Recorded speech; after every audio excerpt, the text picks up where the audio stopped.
Alam nyo, habang tumatanda pala tayo, nare-realize natin na hindi talaga lahat ng plano natin mangyayari the way we imagine it. Tonight, hindi tayo mag-uusap-usap tungkol sa chismis at kung sino ang may kasalanan. Please welcome Anna Mai TV! Yay! Ano, eme lang to dati, Dok, itong Anamay TV na to. Broken ka ba, Dok? Don't settle for anything less. Learn to leave the table when respect is no longer being served. Dami ko talagang natutunan, Dok, kasi nga parang ang hirap pala ipilit kapag hindi talaga para sa'yo yung tao, Dok. No? Totoo. Kasi kung para sa'yo talaga, Dok. Totoo. Walang makakapigil niyan. Pero sa kwento mo, Dok, ang dami kong natutunan. Tunan ko na mahalin mo muna yung sarili mo bago ang Yes. iba. At Tama. least, Dok, hindi pa ako nakarating sa point ng buhay ko na nakapag-asawa ako, Dok. Buti na lang! At least wala akong problema ngayon, Dok. Oo. And grateful ako, Dok, na na-meet kita at nalaman ko yung story ng buhay mo. At least, ma-prepare man lang ako, Dok, if ever na mangyari sa akin in the future. Pero wag naman sana, Dok. Huwag naman sana. Kasi Opo, Dok. actually naniniwala pa rin ako, there's still kind man or deserving man or good man out there Oh, who's Dok. waiting For ano, me? Oo, di ba? Who's And for waiting you to- na rin, Dok. Sa akin siguro hindi na. Hindi I would na, just Dok. continue loving myself right now kasi parang I'm not yet ready for any kind of relationship. Relationship. Kasi for me, parang ang desire ko lang for now is just for myself muna and for okay. my growth and my healing and Peace of mind, Dok. peace of mind. Tama. Definitely. Kasi if you will encounter another relationship, tapos magiging gano'n na naman, is failure na naman. Naman. So, I rather stay wherein I will be, love. And yung love na yon is talaga makukuha mo lang sa sarili Pili mo. mo. Oo. Tama, Dok. Ang hirap kasi mag-build ng tao, Dok, tapos sa iba lang din mapupunta, Dok, di Oo, ba? parang you're building a man For another another woman. di ba? Grabe, Dok. Ang hirap, di Ang ba? hirap, Parang Dok. ang sakit na parang for how many years, di ba? Tapos biglang, Wala, Dok. oo, you Napunta will sa end wala up lahat ng ganon. pinaghirapan yung Oo. dalawa. Pero actually, hindi naman sa hypocrite or something, di ba? I do feel minsan din sadness, may mga ganon, you're longing for, longing someone to be loved. At the same time, Fine. di ba? Longing to be loved, ganon. So parang, for me, minsan may mga times na napagdadaanan ko yun. Oo, And Dok. then actually, meron pa yung time na parang sobrang lungkot, and Dok, everything. no? Oo. Kapag mag-isa ka lang, Pag Dok, mag-isa ka lang, naiisip mo talaga oo, yan, Dok. Naiisip mo. Kaya, buti na lang, may hiking, may scuba diving, Kaya nga, Dok. may support system, at least may mga friends, di na ba? nagli-lift up kapag Oo. nasa up and down ka Oo, ng buhay mo, mo, Dok, di ba? no? So, parang- At least, Dok. At least grateful pa rin tayo kasi may Tayo. mga taong tumutulong Tulong sa sa atin atin. along the way. Saka, Dok, lahat naman may purpose. Lahat yan, Dok. In Oo. God's will, Dok, no? Oo. So, at least, Dok, okay ka na, nakapag-heal ka, at mas lalo mo pang mamahalin ang sarili mo ngayon, mo. Dok. At alam mo na yung worth mo, Dok. Oo, alam mo na yung worth mo. Hindi, you will not settle for anything Oo, less. less, Dok. Parang pag red flag na yan. Ayoko Oo na nga, yan. Dok. Kasi, Diba? Dok, kapag once na mahal mo yung tao, yung red flag, nakakalimutan mo na, hindi mo na nakikita yan, Dok. Yun kasi ang mali sa atin, Dok, Oo. Di ba, Kaya, Diyos ko, nakakatakot na Dok, magtiwala ulit. So, hindi naman lahat ng tao katulad nila. Meron pa rin namang loyal na, alam mo na, Dok. Oo, pero my only advice for you, ilang taon ka na ba? 27 na ako, Dok. Oo. So, my only advice to you is that don't rush into things muna na, Dok. na parang hindi pa ready. And pag-try mo siyang pag-pray. Pag-pray. Lord, ito ba yung Para ibibigay sa sa akin? akin. Ibibigay mo sa akin? Ito ba yung para sa akin? Pag nakikita ka na ng something like red flag, parang meron ng mga, alam mo yun, mga premonition. Premonition. Mga premonition talaga. Tapos your instinct talaga kasi, Dok. Tapos yung instinct na parang, wag na. Wag na. Wag mo nang ituloy. Tuloy. Kasi I remember, when I was young, ako, magagalit yung mami ko nito. If okay lang Okay. yung kwento mo, Dok. Nakikinig ako. When I was young, kasi, first boyfriend, first everything. So, my mom told me, ayoko yan. Oo. So may instinct talaga May siya, Dok, instinct, na so ayoko yan. pass. Ayoko dyan. Yun. Pero pinagpatuloy ko pa rin. So, sana kung pwede kong ibalik yon, nakinig ako sa nanay Nanay ko. ko. Kaya guys, Mother's Oo. knows best talaga nga, Dok. mother Grabe. knows best talaga. Opo. So, makinig kayo sa mga magulang. Tama yun, Oo. Dok. Makinig lagi sa mga magulang, ha?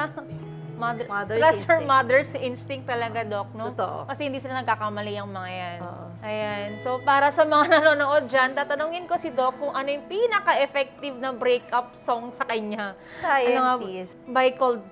Coldplay. Bakit, Doc? Wala lang. Pag naririnig ko kasi yun yung parang nakakaano. Alam mo yung minsan Nakakadala, parang, Dok. Oo, nakakadala. Yung parang, oo nga. Sad nga ni. oo. Grabe naman yan, Doc. Ikaw, ano yung, ano mo, do you have any playlist na pinapakinggan or song na parang, wala, parang nagpapatatag sa'yo, hawak mo ang beat ba?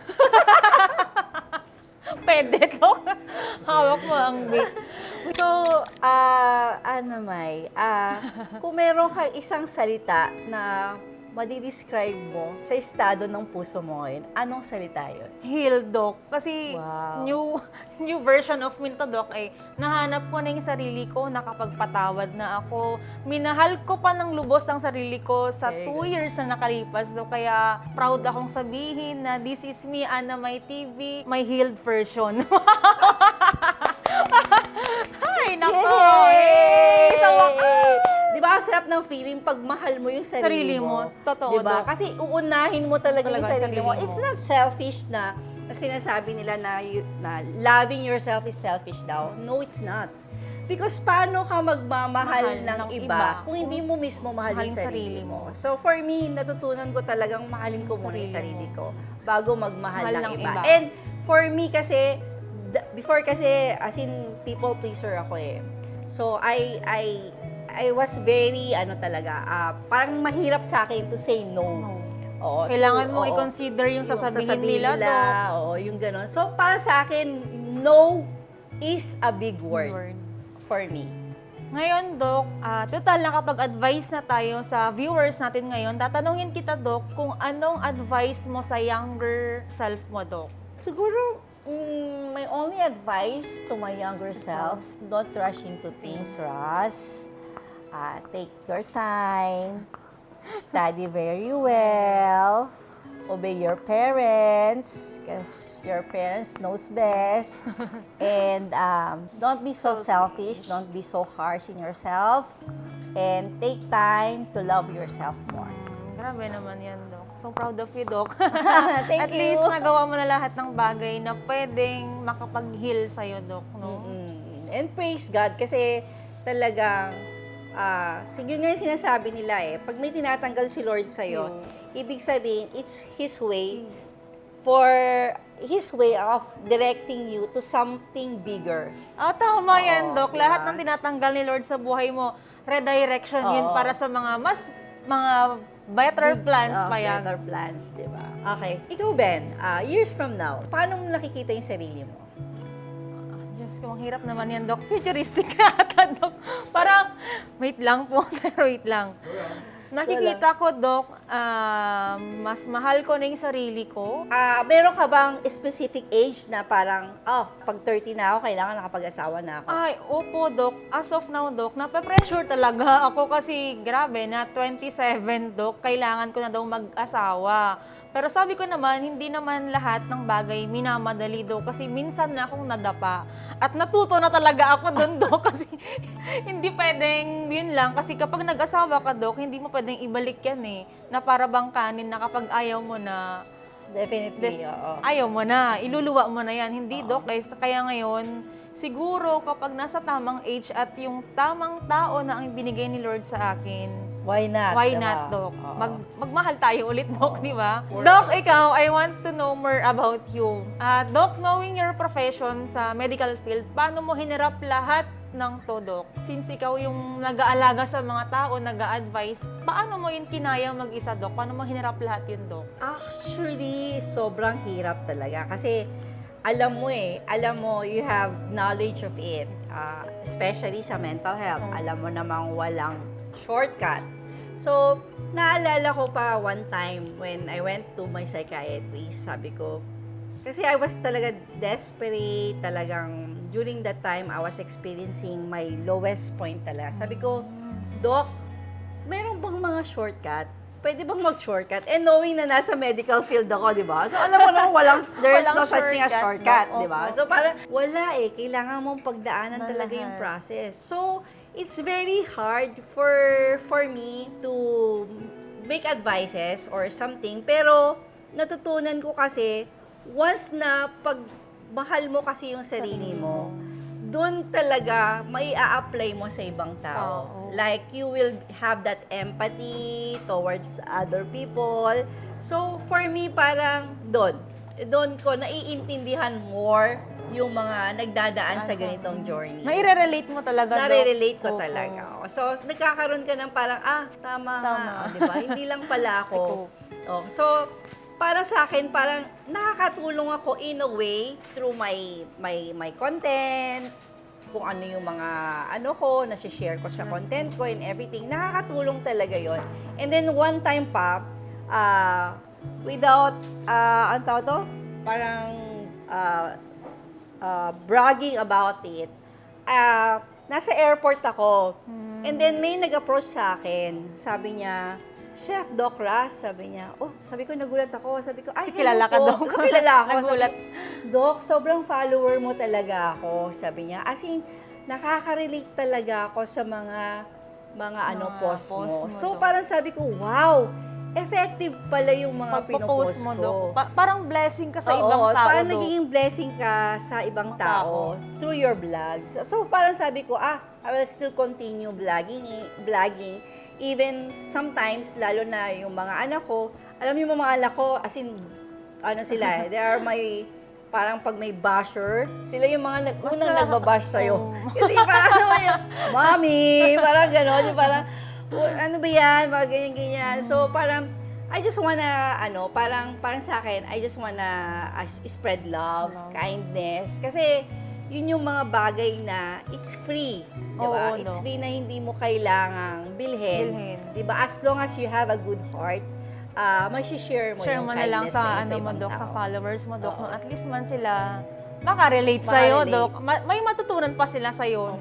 Ikaw, Bel, despite of everything na nangyari sa'yo, parang pag-iisipin mo, ang hirap, di ba? Papasok ka from 8 o'clock, di ba? Sa BFP and everything. Paano mo siya hinarap? Paano nag-book mo ka ba? Do you have that time rest or time first na sinasabi na nung bata tayo? Nagkaroon ka ba ng mga ganon? Oo, Doc. Actually, Doc, hindi ako makatulog noon, Doc. Pero ang ginawa ko, sumali ako sa training ng Far Olympics para... Wow! Oo, Doc. May contest kasi ang BFP every year na National Far Olympics. So, sumali ako dun, Doc, para kapag nag-training ako dun ulit, Doc, pag uwi ko, pagod ako, matutulog ako, wala na akong iisipin, Doc. Dun ako parang nakapag-cope up ng medyo. Tapos, noong sumasali na ako dun, Doc, nagawa ko pang mag-vlog, nagawa ko pang magpatawa sa ibang tao. So, doon ko lahat binuhos ng oras at efforts ko para maging okay ako, Doc.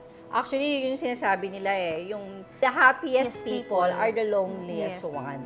Diba? Sobrang tama yan, Doc. Kasi ikaw, nakakapagpasaya ka ng ibang tao, pero ikaw, deep inside, malungkot ka, Doc. Pero very fulfilling, di ba? Kahit pa paano, Doc, di ba? Pag meron kang nai-inspire na tao, tapos makikita ka nila sa daan. And 100K plus followers is not bad, di ba? Oo, Doc. Diba? Ikaw Ibig sabihin, effective ka, di ba? So, ibig sabihin, effective ka sa ibang tao. Ibig sabihin, tinatangkilik ka, gusto talaga yung mga vlogs mo. Doc. Nagugulat ka na lang kapag gusto mo mag-isa, tapos may lalapit sa'yo. Pwede pa picture. Di ba? Feeling artist ka, Doc. At least dito man lang sa Tugigaraw, kilala ka, Doc. Parang ganun. Parang may mga na-inspire mag-vlog dahil nakikita nila yung videos na ina-upload mo. Ganun, Doc. Parang napaka-fulfilling talaga maging vlogger. Opo. Kasi alam nyo, misconception kasi talaga yung sinasabi nila na parang pag vlogger ka, gusto mo lang magpasikat. No, it's not like that. Parang we are here to be effective, not to be famous. Tama, Doc. Doon mo lang kasi pwedeng ilabas yung totoong at ma-share ma-share yung mga experiences mo. At the same time, makapag-inspire ka ng other people. Doon mo lang may ilalabas yung happiness mo. Lahat na yun, lahat Doc, na pag-broken ka, di ba? Pag-post ka, di ba? Pero Pero be a responsible Oo, naman, vlogger. Dok. Kasi Opo. may mga iba kasing vlogger na kung ano-ano Ano lang na lang kasi yung mga pinopost. pinopost and everything. Let's just be aware of na kung ano yung mga pinopost natin. Saka yung mga kino-comment natin Oo, kasi yung mga kino-comment hindi mo natin. alam kung anong pinagdadaanan Ano ng ng tao. bawat tao. Opo, on the other side of the screen, Dok. Just stay kind. Oo, stay kind and di ba? Opo. Yun naman yung pwede nating ibigay. And people need those kind words, di ba? And hindi naman siya mahirap sabihin. Opo. Di ba? Lalo na tayo, di ba? Ako, I usually answer all my Bashers, my Dok. bashers and everything with kindness. Tama, Dok. Oo. Meron kasi yung parang hindi ka na makapagpigil, Dok, eh. Kaya pinapatulan mo sila, pero after that, parang, hindi pala dapat. Kasi Hindi pala dapat. dapat ako yung nakakaintindi. Ganun, Dok. Oo. No, Dok, kapag nag-cheat yung partner natin, always natin iniisip na anong kulang sa atin, anong mali ba sa atin. So, paano mo natatanggal yung ganong isipin, Dok? Actually, it's really normal na minsan, 'di ba? You can't help to blame yourself, 'di ba? For, 'di ba? Saan ba ako nagkamali? You will Nagkulang. question yourself, you will question everything, 'di ba? Pero pag na-realize mo that you have given everything at 'di ba? Wala namang mali, Dok, Wala sa'yo. namang mali. And besides, 'di ba? Kung mahal ka ng tao, even yung imperfections, mamahalin Tatanggapin, sa'yo Dok, no? tatanggapin sa'yo They will not look for anything na mali Anything. sa'yo, di ba? So, for me, na-value ko talaga yung sarili ko, yung self-respect sa sarili ko, na ibalik ko yon sa sarili ko. Sarili And mo, I Dok. don't blame myself anymore for the things na I am not control. Oo, tama, Oo, Dok. diba? Huwag mo So, nang isipin parang- yung mga bagay oo, na mga hindi mo bagay kayang kayang kontrolin. Ayan, para sa mga followers ko na nakakaranas ng cheating issues, okay lang yan. Ang mahalaga, buhay pa rin tayo. Yay! Oo naman, kasi lahat naman tayo pwedeng masakta. Nagkataon lang na mali ka ng binuong mahalin, mali ka ng binuong tao. Ayan, so you have to move on with your life. Magpaganda ka, di ba, Dok? Oo, love Mahalin yourself. mo yung sarili mo, mag-invest ka with yourself. Yourself. Kasi wala. Basta maganda lang tayo, okay na. Charisin na joke lang.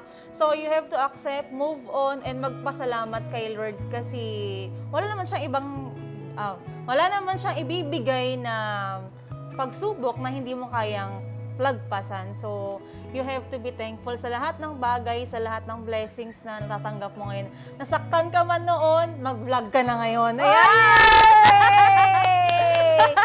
From being broken to vloggers! So that's all for today's episode. Sana marami kayong natutunan. Kasama si Anamay TV! So before anything else, Anamay, I want to thank you for guesting my podcast Thank you and rin, for Dok. sharing your experiences Yes, po. to us. At mayroon kami natutunan. Thank Okay. you din, Doc. So much. Ang dami ko ring life experiences sa'yo, Doc. Kaya, sa next episode ulit, Doc. Next episode, meron ka ng ano So, alam ko meron kang isa-shoutout. Ayan, so shout out sa lahat ng viewers ko dyan, bashers. Lahat-lahat na patuloy niyang tangkilikin ang Anamay TV. What if tamayin kita? And lastly, kay Baby Doc. Ayan, sana tantalan ka ni attorney. Bye! Okay. Shoutout din sa lahat ng mga followers ko and thank you for supporting me and continue to stay lang sa mga future na mga hikes ko and everything, my adventures and everything. So, sa lahat na mga gustong sumabaybay sa akin, please subscribe to my channel, YouTube channel, Instagram, and Facebook. Till our next episode!